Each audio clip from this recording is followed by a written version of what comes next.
दोस्तों कैसे हैं आप। बहुत ही ख़ास मेहमान आज हमारे साथ हैं आपके लिए, और ख़बर एक ऐसी है जिसने आपको हम सबको हैरान कर दिया, परेशान कर दिया, और हम तो चौंक गए। अगर हम आपसे एक छोटा सा सवाल पूछें, खैर उससे पहले किसी परिचय के मोहताज नहीं है, शम्स ताहिर खान जी हमारे वरिष्ठ, आपके प्यारे, फेवरेट, लोकप्रिय और ज़बरदस्त फैन फॉलोइंग है आपकी। सही भाई, आपके सामने फिर क्या मोहब्बत आपकी।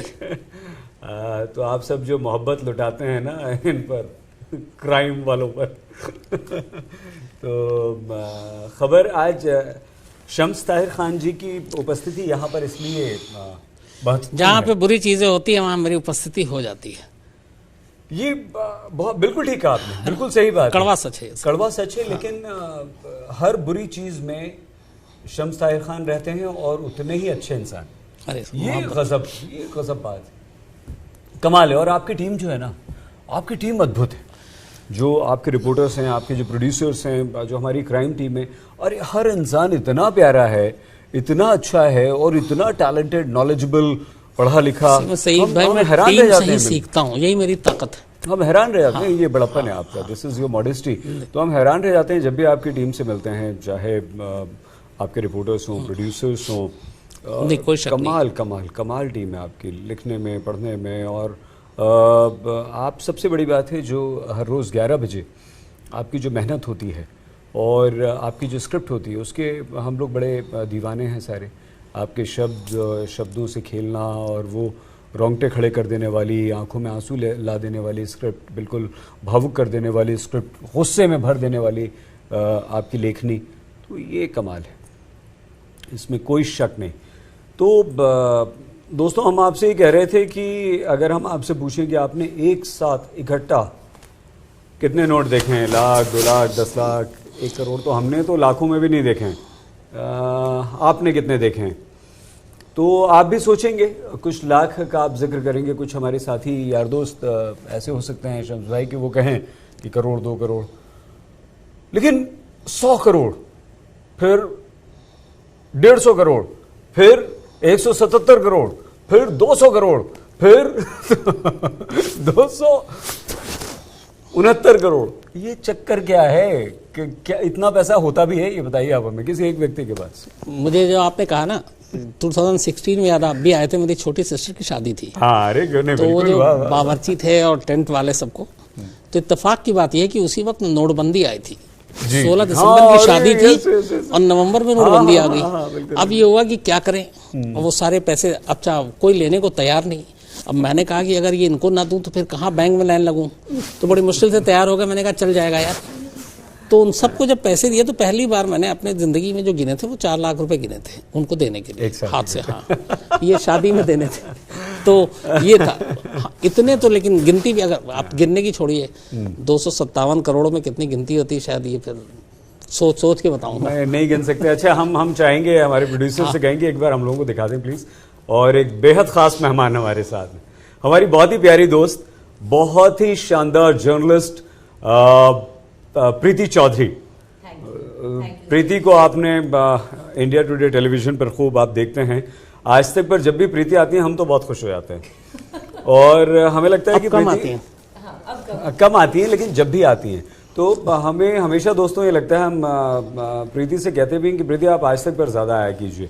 मुझे लगता है कुछ साजिश है जो कम आ रही है। नहीं कोई साजिश। अब क्राइम वाला तो यही बोलेगा, हम क्या। हाँ, अब मतलब क्योंकि आप क्राइम वाले आप ऐसे बोल सकते हैं, पर नहीं कोई साजिश नहीं है। अभी बस पिछले काफी टूर्स बहुत लगे हैं, इंडिया टुडे का थोड़ा काम बढ़ गया है, तो इसीलिए। और प्रीति बहुत एनर्जेटिक हैं, बहुत शानदार हैं। थैंक यू सहीद, आपको तो मैं अपना PR बनाना चाहिए। हर तरह की खबरें प्रीति के शो में आप देखेंगे, नेताओं का बैंड बजाती हैं, बहुत ही इमोशनल मुद्दे उठाती हैं, मतलब मज़ा आता है सब तरह से। थैंक यू प्रीति, आप आई, बहुत धन्यवाद, बहुत शुक्रिया। पहली बार आई हैं अड्डा पर आप? नहीं, मैं एक बार पहले आ चुकी हूँ, श्वेता के साथ, श्वेता झा के साथ। हमने जब जिस दिन जो मैरिजेबल एज है, शादी की उम्र 18 से 21 का जब वो बिल इंट्रोड्यूस हुआ था उस दिन। तो नहीं, एक सेकंड यहाँ पे सही में मैं प्रीति से जानना बेहतर समझता हूँ। मेरी बेटी ने यह सवाल पूछा था अभी जी जिस दिन ये हुआ था ना, वो यहाँ पे है नहीं, लेकिन उसने पूछा कि ये हो गया क्या, मैंने कहा तो उसने उसका ये था कि इससे क्या फ़र्क पड़ेगा। मैं भी ये जानना था, मैं खुद कंफ्यूज हूँ कि 18 और 21 करने से कुछ फ़र्क है, कुछ भला है क्या, इसके पीछे सोच क्या हो सकती है? देखिए, एक तो सबसे पहली बात है कि सोच तो पहले बदलनी होगी अगर आपको 18 से 21 करना है, क्योंकि अगर आप 21 भी कर दें उसमें कोई सोच का वो कुछ मतलब अगर सोच नहीं बदलेगी आप वैसे ही ट्रीट करेंगे जब 18 या 21 है, क्योंकि अभी भी कितने लोग 18 की वेट करते हैं। अगर आप देखें हर चौथी, जो अभी लास्ट ऑक्सफैम सर्वे हुआ था उसमें जो हर चौथी लड़की है उसकी इंडिया में शादी हो रखी है और वो अंडर 18 साल की है। तो every fourth woman in India, जो हर चौथी महिला है इंडिया में, उसकी शादी हो रखी है और वो 18 से नीचे की है। तो ऐसा भी नहीं है कि हम 18 को देख रहे हैं। अपनी पर्सनल राय क्या, 21 ठीक है? देखिए, मेरे को तो एक्चुअली लगता है कि 21 बिल्कुल ठीक है और 21 होना चाहिए। मुझे लगता है कि क्यों होना चाहिए, कि मुझे लगता है कि गवर्नमेंट उसको 21 में करती है। जैसे अभी भी हम बहुत सारी स्कीम्स देते हैं, बहुत सारी योजनाएं जो बनी हुई हैं, जैसे बेटी बचाओ के अंदर बनी हुई है, कन्या राशि के अंदर बनी हुई है, जहां पे कहते हैं कि अगर आप 18 साल के हो जाएंगी, अगर कोई भी महिला जब भी 18 साल की होती है तो उसको एक राशि होती है, 1 लाख रुपए, हर स्टेट गवर्नमेंट भी डिसाइड करती है, वो बंध जाती है कि 18 साल की उम्र में उसको मिल जाएगा और वो उसके दहेज में ही कहते हैं जाता है, तो जो रूरल एरिया है। अगर आप 21 कर देंगे तो आप अगर वो इंसेंटिवाइज कर दें कि आप 21 में इतना पैसा देंगे, जो हायर एजुकेशन है उसमें गवर्नमेंट इतनी सब्सिडी देगी, तो ही सोच बदलेगी। और मुझे लगता है कि 21 करना ही चाहिए। ऐसा नहीं है कि मतलब 18 से भी अगर शादी करनी होती है जिनको कम उम्र में, वो तो अभी भी करेंगे। पर कम से कम आप जो 10% है उनको तो आप इंसेंटिवाइज कर सकते हो, पर बिना, मुझे लगता है अगर 21 करने से फर्क नहीं पड़ेगा, आपको इंसेंटिवाइज करना पड़ेगा। हमें लगता है कि ये सारा कुछ शादी का जो सिस्टम है हमारे देश में वो आर्थिक स्थिति से जुड़ा हुआ है। बिल्कुल, गरीबी ज़्यादा है, गांव देहात में लोग रहते हैं, और कुछ महिला सुरक्षा से, लड़कियों की सुरक्षा से। आई एम वेरी सॉरी, बहुत तकलीफ होती है ये बोलते हुए, शर्म आती है कि भाई हम खुद इतने ज़्यादा क्राइम, अपराध लड़कियों के प्रति होते हैं, उनके विरुद्ध होते हैं, उनके खिलाफ होते हैं। लेकिन हम आपसे ये जानना चाहते हैं, चीनी ने ये आपसे पूछा, चीनी मतलब हमारी बिटिया है, विदेश में पढ़ाई करने चले गई, अभी बड़ा हम सबको रुलाकर, शम्स भाई की बेटी बहुत ही प्यारी है, बहुत ही अच्छी है, और मैं तो उससे बहुत ही प्यार करता हूँ, वो मुझसे भी बहुत प्यार करती है। उसने क्या कहा? उसने पूछा कि ये क्या, लेकिन उसने, जो प्रीति ने कहा, उसने कहा कि मुझे लगता है सही है, बल्कि वो तो कहती है कि 21 की जगह 22 कर देना चाहिए था। तो पहले मैं भी थोड़ा कंफ्यूज था कि ये सही है कि गलत है, सीरियसली। लेकिन हाँ, मुझे लगा कि 18 और 21 में फ़र्क है, होना चाहिए। उसकी वजह है आपको बहुत सारी सोच बदलती है, आप थोड़े जिम्मेदार होते हैं, आप अच्छे बुरे की ज़्यादा बेहतर समझ सकते हैं। क्योंकि हमारे देश में आज भी, जैसे मेरी बेटी, हम लोग क्या होता है ना कि जब बच्चे बड़े होते हैं तब भी लगता है कि वो बच्चे हैं, जी, हम उनको वैसे ही ट्रीट करते हैं, अकेले बाहर नहीं जाओ, तुम अभी ये नहीं करोगे। तो मुझे ये लगता है, लेकिन उसकी जो सोच थी वो यही थी कि वो ठीक है। तभी मैंने और भी कई से पूछा, तो मुझे लगा कि इसलिए प्रीति से ही पूछना चाहिए कि ये लोग मैटर करते हैं इस फैसले पे कि ये सही है कि गलत। बस मेरा एक दूसरा था, जो कि फिर क्राइम वाला जाता है कि अगर आपने 18 का 21 किया, बहुत अच्छा है। जो निर्भया टाइप जितने केस हुए, तो वो 18 वाला 16 क्यों नहीं कर सकते, जो माइनर का क्राइम वाला है? अच्छा, जो हाँ, जैसे निर्भया का बच गया सिर्फ 6 महीने की वजह से, 17.5 का था, 18 पे तो टंग जाता वो। तो वहां पे भी अगर हीनियस क्राइम है, एक लकीर खींच दें कि ठीक है, छोटी मोटी चीजें आप इसको आप उसमें भेज देंगे, आप माइनर ही ट्रीट करेंगे, जेल नहीं भेजेंगे। लेकिन अगर रेप जैसा हीनियस क्राइम है, रेप के साथ मर्डर है, और चूंकि वो 18 नहीं 17.5 का है या 17 का है, तो आप इसलिए उसको बख्श देंगे, 3 महीना आप वो रिमांड रूम में रहेगा और छूट जाएगा। तो उसको भी तो 16 कर सकते हैं, क्योंकि हमारे देश में ज्यादातर ऐसे क्राइम में ये 16 वाले ही इन्वॉल्व।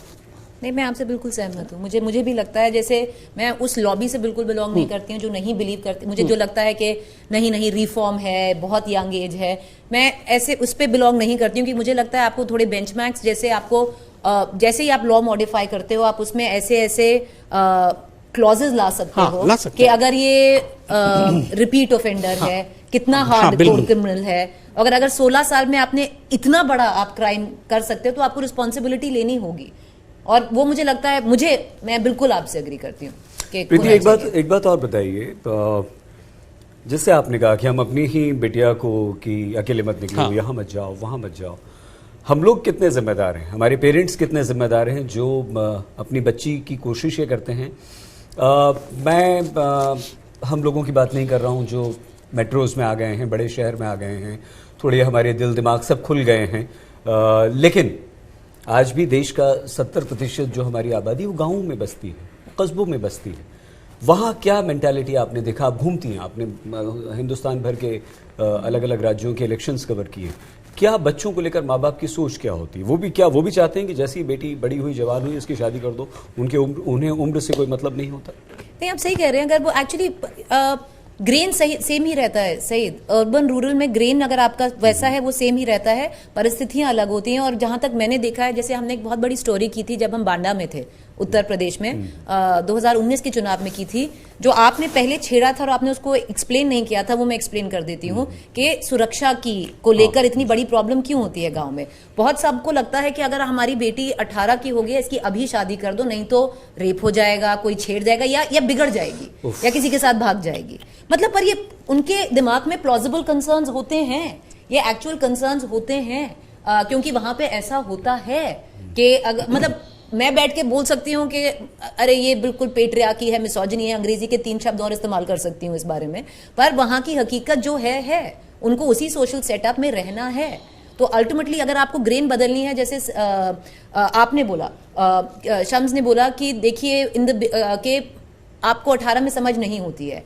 अब मुझे ऐसा भी लगता है अगर जो गांव और कस्बे वो जिले हैं उसमें चाहे 18 हो, 16 हो, 14 हो, जो लड़की की तो कोई से ही नहीं है ना, उसकी चाहे वो 20 भी हो जाए, उसकी तो कोई से ही नहीं है। पर कोई लोग थोड़ा डरते हैं ना कि अगर 18 लीगल उम्र है, हमको चक्रों में नहीं पड़ना है, 18 होते ही शादी कर देते हैं। अभी भी बहुत होंगे जो 21 अगर ये पास हो जाता है, रेटिफाई भी सिलेक्ट कमेटी से आके जो भी इनका होता है, बिल वैसे रेटिफाई नहीं हुआ, लॉ नहीं बना है, और मुझे लगता भी नहीं है बनेगा, क्योंकि पॉलिटिक्स इससे इतनी ज्यादा एसोसिएटेड है। मैं उससे भी मतलब ज्यादा टाइम लेके आपसे वो भी नहीं, हम लोग बैठे हैं समझने के लिए, वो भी मैं आपको बताऊंगी, क्योंकि अगर आप 21 की कर देते हैं तो बहुत लोग वेट करेंगे, क्योंकि 18 लीगल है, उनको नहीं पढ़ना है पछड़ों में, उनको नहीं पढ़ना है कि उनसे कोई आके पूछे, तो अब क्या करेंगे? 3 साल और है, लड़की घर में बैठी है, उनके दिमाग में तो ऐसे ही रहेगा ना, पढ़ा लेते हैं। अगर आप इंसेंटिवाइज कर दें, अगर स्टेट गवर्नमेंट है, मान लीजिए बांदा की, अगर जो भी स्टेट गवर्नमेंट है, इंसेंटिवाइज कर दे कि हम 60% मतलब हम उठा लेंगे खर्चा, अगर गवर्नमेंट स्कूल में पढ़े, गवर्नमेंट कॉलेज में पढ़े,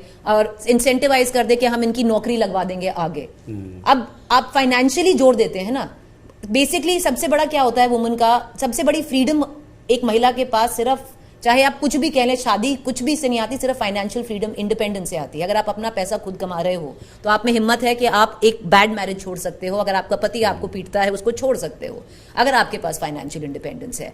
पर अब ये क्यों नहीं होगा? क्योंकि ये जो बिल तो टेबल तो हो गया है, सरकार ने टेबल कर दिया है, पर ये अब सेलेक्ट कमेटी के पास चला गया है। अब जो पॉलिटिकल पार्टी, बीजेपी ने इसका समर्थन किया, कांग्रेस ने, समाजवादी पार्टी ने, बसपा ने, सारी आप लेफ्ट पार्टीज ने, सारी, अगर आप जो फॉरवर्ड थिंकिंग अगर कहते हैं, लेफ्ट पार्टीज को कहते हैं कि वो हमेशा नहीं, इन पे सबने इसको अपोज किया है। अब ये सेलेक्ट कमेटी के पास गया है। चलिए, बाकी जो पॉलिटिकल एजेंडा छोड़कर जो और एजेंडा है, आज की डेट में अगर आप देख लें, हरियाणा, उत्तर प्रदेश में, जहां से मैं आती हूँ, हरियाणा से आती हूँ, जो मेरी कम्युनिटी है, जो जाट कम्युनिटी है, अब हरियाणा में 24 खाप में से 15 खापों ने बोल दिया ये गलत है। अब कौन सी गवर्नमेंट जिम्मेदारी उठाएगी? आपका वोट कहां से आता है? इस बार अगर आप देखेंगे, जो वेस्टर्न यूपी की हम इतनी बात कर रहे हैं कि यहां पर मतलब क्रूशल है वोट, अब यहां पर जो जाट समुदाय है, 18 सीट पे तो उनका प्रभाव है। अब इन 18 सीटों पे अगर इन्होंने बोल दिया है, इन सारी, और खाप डिसाइड करती है, खाप बोलेगी कि आप इसको वोट करेंगे, तो वो गांव के गांव सिर्फ उन्हीं के पास जाते हैं, चाहे, और वो खापों का ही होता है, रूरल में होता है ऐसा। तो अगर वो अपोज कर रहे हैं तो आपकी हिम्मत है कि आप रेटिफाई करके इसको कर देंगे? वो आपको कल वोट थोड़ा ना देंगे। तो ये सब मतलब ये सोशल स्टिग्मा, ये सब बंधा हुआ है, मतलब, और ये इतना कॉम्प्लेक्स है, मतलब जमीनी हकीकत में इतना कॉम्प्लेक्स है कि आप इसको कैसे निकाल सकते हैं? मुझे तो लगता है रिफॉर्म। प्रीति, कहाँ है हरियाणा में घर आपका? जी, मैं मतलब रोहतक से हूँ, पर रोहतक के जो बिल्कुल कहते हैं जाट हार्टलैंड, महम, जींद, वहां पे हमारे गांव वहां पर हैं। तो मतलब, तो आप कभी रही हैं? मैं एक्चुअली, मेरे फादर आर्मी में थे, पर मैं अपने दादा दादी ने बहुत रही हूँ। मेरे नाना इंजीनियर थे, तो वो भी वहीं पर थे, तो मैं उनके साथ जब बचपन में जब मेरे पेरेंट्स जाते थे तो मैं 1-1 साल 2-2 साल बहुत रही हूँ। गांव बहुत देखा है मैंने। अभी जींद से एक बड़ी अफसोसनाक खबर आई थी, वो एक फैमिली के जो 4 लोगों ने सुसाइड कर लिया था। अरे मैंने सुना नहीं। वो बहुत अच्छा पेंटर की दुकान थी, उसने तो लिया था, बहुत लंबा चौड़ा नोट लिख के। पता, हरियाणा बहुत इंटरेस्टिंग है। हम लोग खाने पीने के मामले में बहुत अच्छा है वहाँ पे। मुझे नहीं, ढाबा भाषा वाबा मैं आपको अगर आप इजाजत दें तो बहुत मजेदार बात सुना। जरूर। हम इंदौर से हैं, आप मध्य प्रदेश आप जानते हैं। तो जब मैं दिल्ली आया पढ़ाई लिखाई के लिए, हाँ दिल्ली आया, तो उस ज़माने में बहुत कम लोग दिल्ली आया करते थे।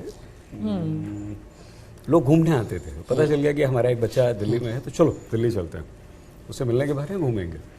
तो डीटीसी की बसेस उस ज़माने में चलती थी, आज भी चलती 70% ज़्यादा हरियाणा से। जी जी। तो नहीं पता, मैं बहुत जोक, मैं खुद ही बहुत जोक नहीं है, ये सच्चाई है। तो हंसी इसलिए आ रही है कि हम लोग मध्य प्रदेशी वैसे ही, और इंदौर वाले तो और आप जानते हैं कि सॉफ्ट होते हैं, सब होते हैं। हाँ। तो कंडक्टर, रे टिकट का कितने जावेगा, अरे आगे बोले। तो कई बार ऐसी सिचुएशन आ गई, लड़ाई झगड़ा हो जाता, उन लोगों को बुरा लग जाता था। अरे भाई आगे बोले, तो बोले क्या बदतमीज आदमी, ऐसे कौन बोलता है। हमने कहा भैया ये अपनी माँ से भी ऐसे बोलते हैं, अरे माँ तूने रोटी खा ली।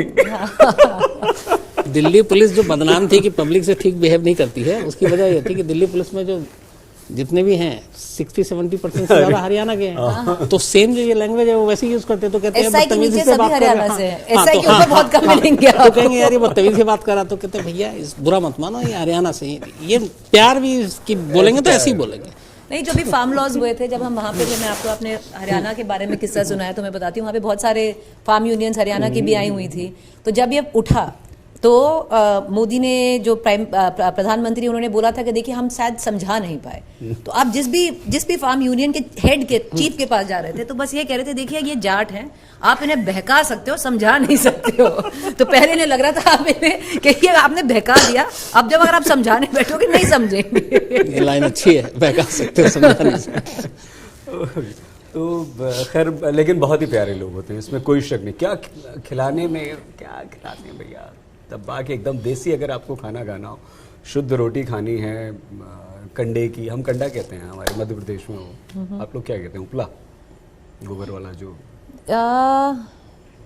क्या कहते हैं, मुझे अभी, हाँ खैर कोई बात नहीं। तो उस पे, और उसका स्वाद ही कुछ और है, खाना पीना बहुत अच्छा है, दिल वाले लोग हैं, रहन सहन बहुत अच्छा है, खुले खुले घरों में रहते हैं। तो हाँ, मतलब अगर आप उसके हिसाब से, मतलब अगर बात करें तो स्पोर्ट्स देख लीजिए, हर उसमें से एक स्पोर्ट्समैन होगा, और हर उसमें महिलाओं का, महिलाओं देश में महिलाएं स्पोर्ट्स में हरियाणा में कोई है ही नहीं, आगे पीछे नहीं है कोई। मतलब अगर हम जहाँ पे मैं रहती हूँ, मैं वही बता दूं, अगर एक किसान है ना, तो उसका भाई फौज में होगा। हाँ, आर्मी में, मतलब एक घर में से एक किसानी करेगा और एक फौज में होगा। अच्छा, एक बात बताइए, चलिए, अच्छा आपने बहुत अच्छा जिक्र कर दिया महिलाओं का, स्पोर्ट्स का, लड़कियों का। जाटलैंड या जाट समुदाय, जब भी ये बात प्रीति हम लोग बात करते हैं या सुनाई देता है, तो लगता है कि महिलाएं घूंघट में काम करने वाली, खेतों में काम कर रही, सब कर रही। महिलाओं की स्थिति क्या है हरियाणा में? और हरियाणा में और जाट समुदाय में अब मतलब इसको मैं बहुत कॉम्प्लेक्स वे में इसको डील करती हूँ। अगर आप देखिए 1966 में जब पंजाब और हरियाणा का डिवीजन हुआ, मतलब 2 स्टेट बन गए, उसके बाद से अगर आप हरियाणा में देखिए, हमेशा मतलब घूंघट काट के रखती हैं, जैसे कहती हैं। अब वो क्यों करते हैं, वो तो कह रहे हैं क्योंकि दिल्ली से बहुत पास था, जब मुगल थे तो उन्होंने निकालना शुरू कर दिया, क्योंकि उठा लिया करते थे, तब से प्रथा चली आ रही है। पर अगर आप घूंघट के पीछे देखें, जो मुझे लगता है, क्योंकि मैंने अपना गाँव देखा है, धीरे धीरे बहुत जो महिलाएं हैं गांव में, अब इसके 2 रीजंस हैं, बहुत एम्पावर्ड हैं और नहीं भी हैं। अब मैं क्यों कह रही हूँ हैं, अगर आप देखेंगे हरियाणा में, आप हर गांव में जाइए और बहुत सारे जो हरियाणवी मेन हैं, वो ये कभी मानेंगे नहीं पर ये सच है, आप उनको हुक्का में देखेंगे या ताश खेलते हुए देखेंगे, वो काम नहीं करते हैं। ये मोस्टली आपने गांव में आप यही देखेंगे, जो घर का काम महिलाएं करती हैं, जो खेत का काम है वो भी महिलाएं करती हैं। अगर जो झोटा लेके जा रही होती हैं, आप सबसे ज्यादा महिलाएं देखिए, मतलब वो जो होता है ना बुल का बच्चा, जो लेके जाते हैं, जो बैलगाड़ी मान लीजिए, यही लेके जा रही होती हैं। तो उसमें बहुत एम्पावर्ड हैं, पर क्योंकि एक पेट्रियार्कल मेल डोमिनेटेड सोसाइटी है, तो अब उससे धीरे धीरे बाहर निकल रही हैं। और जो दिल्ली से क्लोज होने का बहुत फायदा भी बहुत हुआ है, एक्सपोजर बहुत ज्यादा मिला तो है। ये कॉन्ट्रडिक्शन क्या है? एक तरफ खेतों में काम कर रही हैं, घूंघट निकाल रही हैं, और एक तरफ स्पोर्ट्स में आगे बढ़ रही हैं, पढ़ लिख रही हैं, बाहर आ रही हैं लड़कियां। तो वो धीरे धीरे जैसे ब्रेक हो रहा है, अगर देखिए मतलब, और वो उसका साफ इंडिकेशंस मुझे लगता है जो फैक्ट्स और डेटा होता है वही होगा। अगर आप देखें जो फीमेल फीटिसाइड हो रहा था, जो सेक्स रेशो होता था हरियाणा का, वो पहले 10 में आप मतलब पहले 3 में हमेशा होता था। इतना बुरा होता था क्योंकि बहुत ज्यादा फीमेल इन्फेंटिसाइड होता था। अगर अभी आप देखें तो वो आपको 1 से 20 तक से नहीं दिखेगा। इतना टर्न अराउंड हुआ है हरियाणा में। अभी इनका एमपी नंबर 1 पे है। हाँ, आप सही कह रहे हैं। तो ये बाकी जो बहुत ज्यादा स्टेट्स हैं जो कोने कोने में हैं, अगर आप अभी भी मैं आपको बताऊं, जो कहते हैं ना पंजाब बहुत फॉरवर्ड है, सबसे ज्यादा अगर एमपी होगा तो पहले 5 में पंजाब भी होगा। पंजाब में भी बहुत जो रूरल एरिया में है वो होने लग गया है। हरियाणा में क्योंकि क्लोज है सेंटर से, वो प्रॉक्सिमिटी कहते हैं, उससे खेल में ज्यादा जा रही हैं, कुश्ती अपने भाई को देखती हैं, खुद करती हैं, और फिजियोलॉजी है ऐसी, मतलब जेनेटिक्स उनके हैं ऐसे जो आपको स्पोर्ट्स की तरफ लेके खींचते हैं। स्पोर्ट्स की वजह से ना वहाँ के पेरेंट्स में भी लड़कियों की सोच बदल गई। सोच बदल कि हमारी बेटा छोड़ो, ये मेडल ला सकती है, ये सरकार इतने पैसे भी देती है जी, इतनी सारी चीजें, आप एक मेडल ओलंपिक का मतलब समझ रहे हैं, आप करोड़पति हो गए। तो इन चीजों ने बड़ा बदलाव लाया। कुछ और जानना है हरियाणा के बारे में? बताइए बताइए भाई। देखिए, हमें तो मौका मिला, अगर प्रीति आई हैं तो हमने थोड़ा सा फायदा उठा लिया। नहीं, भागने की बात नहीं है अभी तो। वो पीयूष जैन को पकड़वा दिया आपने। करना है। क्यों दोनों भाग रहे हैं भाई? अच्छा, एक रिएक्शन, जिस भाई जिस शो के लिए बुलाया वो तो हुआ नहीं। एक साथ कभी कितना कैश देखा है? एक साथ कभी कितना कैश देखा है? करोड़, 2 करोड़, 10 करोड़, 50 करोड़, कितना देखा? मैंने, मुझे तो याद भी नहीं है, देखा ही नहीं होगा मैंने इतना सारा कैश कहीं पे। डिजिटल की एज में कहाँ कैश देखते हैं? फिर ये खबर अगर दिखा रही हैं आप सबको, ये देखिए विजुअल्स में दिखा रही हैं, जब ये खबर आप दिखा रही हैं कि कितना सर टोटल कितना हो गया? 257 करोड़ कैश ओनली। तो इससे क्या होता है, क्या समझ में आता है? सर समझ में आता है, चुनाव है यूपी में, और क्या समझ में आता है? बस एक ही इन्फ्लुएंस है। चुनाव का पैसा है, आपको नहीं लगता? मैं आपसे पूछ रहा हूँ भाई। मतलब इन्फ्लुएंस तो आप निकाल सकते हो, चुनाव है, पैसा अभी बहुत सारी गाड़ियों से मिलेंगे आपको अलग अलग पोस्ट पे, चेकिंग पोस्ट पे। अब डायरेक्ट इन्फ्लुएंस है, इसमें बोलना क्या क्या नहीं है। सब मतलब पैसा है, इतना सारा बरामद हुआ है तो चुनाव से ही कनेक्टेड होगा, नहीं तो कौन आप रखेंगे इतना सारा पैसा घर में? कौन रखता है? चाहे आप कुछ कोई भी हो, इतना सारा पैसा घर में तो कोई नहीं रखेगा ना। तो अब ये जो एजेंसीज है उनको देखना है, उनको पता करना है, उनको इन्वेस्टिगेट करना है कि कहाँ से आया, किसका है। बिल्कुल, ये चुनाव में बटना है। और अभी मैंने कहा ना और निकलेगा, है तो कुछ नहीं। अच्छा, 257 करोड़ तो कैश है, करीब 125 kg सोना मिला है। टोटल मिलाकर जो एवोल्यूशन हुआ है वो 1000 करोड़ का है टोटल। और ये सब तुक्के में पकड़ा है एक जीएसटी के नाम पर। ये तो बताइए कितना टाइम लगा गिनने में? अभी चल रही है काउंटिंग। 36 आवर तो नॉन स्टॉप इन्होंने किया है। अभी भी चल रहा है, अभी भी। अच्छा, ये कमाल ये है ना कि जैसे हर एक का वो होता तरीका, ये सिर्फ जीएसटी वालों ने, आमतौर पर हम लोग कहते हैं इनकम टैक्स से इसने पकड़ा। ये कहाँ गुजरात, कहाँ कानपुर, वो जीएसटी की पर्चियां, उसमें क्योंकि होता ना है आजकल, एक जीएसटी में रूल है कि आप कहीं दूसरे स्टेट में जाते हैं माल लेकर तो आपको ई वे बिल बनाना पड़ता है, उसमें सारा रिकॉर्ड पे आ जाता है आपका। तो ये पर्चियों में तो ई वे बिल कहाँ से बनाएंगे? 50,000 से ऊपर का अगर माल है आपके पास तो आप बनाएंगे, फिर वो पक्की बिल हो गई। 50,000 के नीचे आप दिखा रहे हैं 49 तक, तो आप पर्ची चलेगी इतनी की बिल है। तो उन्होंने ऐसे करके एक एक करके 4 ट्रक पकड़े। अब उन्होंने ट्रक में जो माल था वो गुटका ही था, ये उसका है ना, क्या नाम है, शिखर। तो उन्हें लगा कि ये देख के नहीं लग रहा है कि ये कुछ लाख का होगा। 49,000 ट्रक भरा हुआ और उसमें पर्ची में दिखा रहा है कि ये तो 2 लाख का है। तो अंधा भी देख के बता देगा कि यार कम से कम 50 लाख का होगा। तो वहाँ डाउट हुआ, फिर उन्होंने तफ्तीश की, फिर पता चला ट्रक ट्रांसपोर्ट किसका है, किस ट्रांसपोर्ट कंपनी का। तो ट्रांसपोर्ट कंपनी के यहाँ रेड मारा, वहां से मिला, तब उसका इसका बहनोई मिला। फिर पीयूष जैन का नाम आया। पीयूष जैन का बहनोई, हाँ, वो ट्रांसपोर्ट फिर ये, हाँ, फिर तो अलमारी, वॉशरूम, किचन, दीवार, दरवाजे, तहखाने, वो क्या क्या खुला और क्या क्या निकला। और वो टोटल मिला के अभी जो आ रहा है लेटेस्ट बता रहा हूँ आपको, 1000 करोड़ के करीब है। 125 kg गोल्ड मिला सर, 125 किलो। हमने तो ग्राम्स में सुना है सर, 10 ग्राम। तो गुटखा, तो आपको पता है गुटखा का कितना बड़ा इंडस्ट्री है। तो मैं हमेशा यही, वो अगर उत्तर प्रदेश कभी भी आईपीएल टीम खरीदेगा वो किसी गुटखा का होगा। कमला पसंद या वो ऐसा टी शर्ट पहने कानपुर टेस्ट हुआ तो उसमें एक बंदा वायरल नहीं हो गया था। वही। अच्छा, 1-2 रुपए का आता है, अंधाधुंध कोई बिल नहीं, कुछ ये नहीं, तो आप कितने पैसे तो होंगे। लेकिन ये है कि ये जो बोला ना प्रीति ने, सही है। ये अभी इस वक्त जो हम तस्वीर देख रहे हैं ना, इतने सारे नोट, ये सारे एक्चुअली घर में कोई बेवकूफ़ नहीं है आजकल, क्योंकि एक तो वैसे ही पता नहीं कब मोदी जी से रात को 8 बजे आके कहें कि हम ये 500 का नोट खत्म कर रहे हैं, तो वो तो बर्बाद हो जाएगा, पागल। तो ये सब फरवरी मार्च के, मतलब जनवरी फरवरी के लिए। Thank you very much.